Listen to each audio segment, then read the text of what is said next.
अस्सलामुअलैकुम नाज़रीन, उम्मीद करता हूँ कि आप सब खैरियत से होंगे।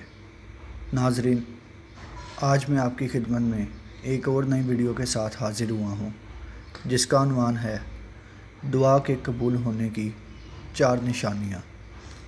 तो नाज़रीन, वो 4 निशानियाँ कौन कौन सी हैं, चलकर देखते हैं इस वीडियो में।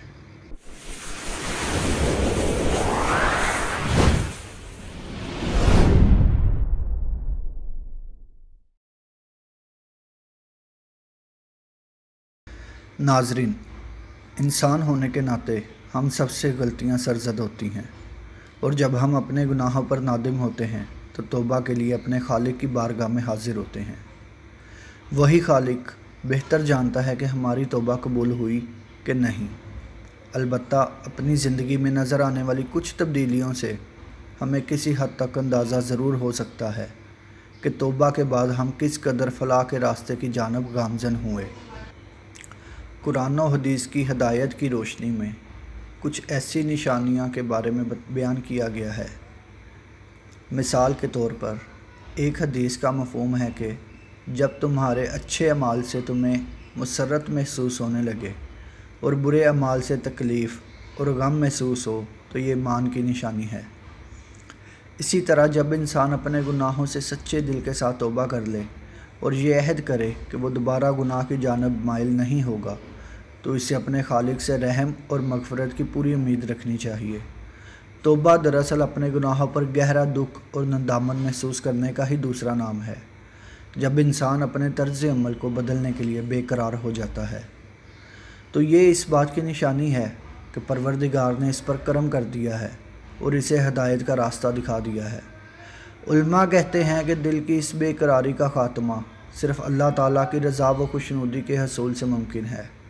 अगर एहसास नदामत और तौबा के बाद आपके दिल को करार नसीब हो जाता है, तो उलमा के नज़दीक ये इस बात की अलामत है कि परवरदिगार ने आपकी तौबा कबूल फरमाई और आपके दिल को इत्मीनान बख्श दिया है।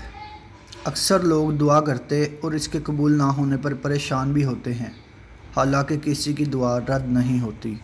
इसकी कबूलियत का एक वक्त मुकर्रर होता है।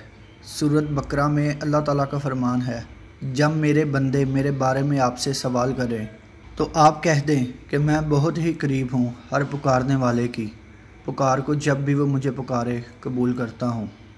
इसलिए लोगों को भी चाहिए वो मेरी बात मान लिया करें और मुझ पर ईमान रखें, यही इनकी भलाई का बाइस है। अहदीस मुबारका में दुआ की कबूलियत के कई औकात का जिक्र किया गया है कि मुसलमान इन औकात में दुआ करें कबूल होती है। इनमें से चंद औकात का यहाँ जिक्र कर रहा हूँ। हज़रत अबू हुरैरा से मरवी है, नबी करीम सल्लल्लाहु अलैहि वसल्लम ने फरमाया कि इंसान अपने रब के सबसे ज़्यादा करीब सजदे की हालत में होता है, इसलिए सजदे में दुआ कसरत से किया करो।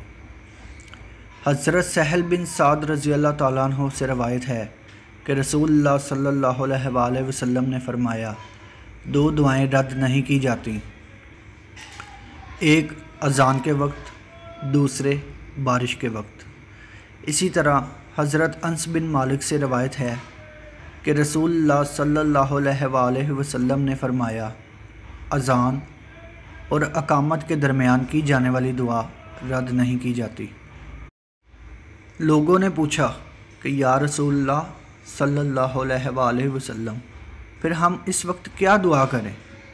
आप सल्लल्लाहु अलैहि वसल्लम ने फरमाया, अल्लाह ताला से दुनिया और आखिरत की आफ़ियत मांगा करो।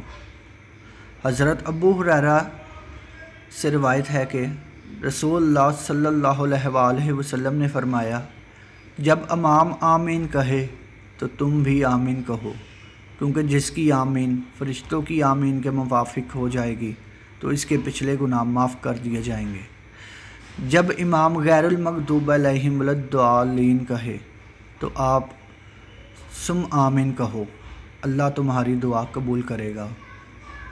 हज़रत अबू अमामा से रिवायत है कि रसूलुल्लाह सल्लल्लाहु अलैहि वसल्लम से पूछा गया कि कौन सी दुआ ज़्यादा कबूल होती है? आप सल्लल्लाहु अलैहि वसल्लम ने फरमाया कि रात के आखिरी हिस्से में और फ़र्ज़ नमाज़ों के बाद मांगी जाने वाली दुआ। हज़रत जाबिर रज़ी अल्लाह ताला अन्हु से रिवायत है کہ رسول اللہ صلی اللہ علیہ وآلہ وسلم نے فرمایا کہ رات میں ایک گھڑی ایسی ہوتی ہے کہ اس وقت جو مسلمان بندہ اللہ تعالیٰ سے جو بھی بھلائی مانگے گا اللہ تعالیٰ اسے ضرور عطا فرمائیں گے۔ حضرت جابر سے مروی ہے کہ نبی کریم صلی اللہ علیہ وآلہ وسلم نے ارشاد فرمایا کہ زمزم کا پانی جس نیت سے پیا جائے وہ پوری ہوتی ہے۔ ناظرین، امید کرتا ہوں کہ آپ کو میری یہ ویڈیو پسند آئی ہوگی۔ اگر آپ کو میری یہ ویڈیو پسند آئے تو اس کو لائک اور چینل کو سبسکرائب لازمی کیجیے گا۔ خدا حافظ۔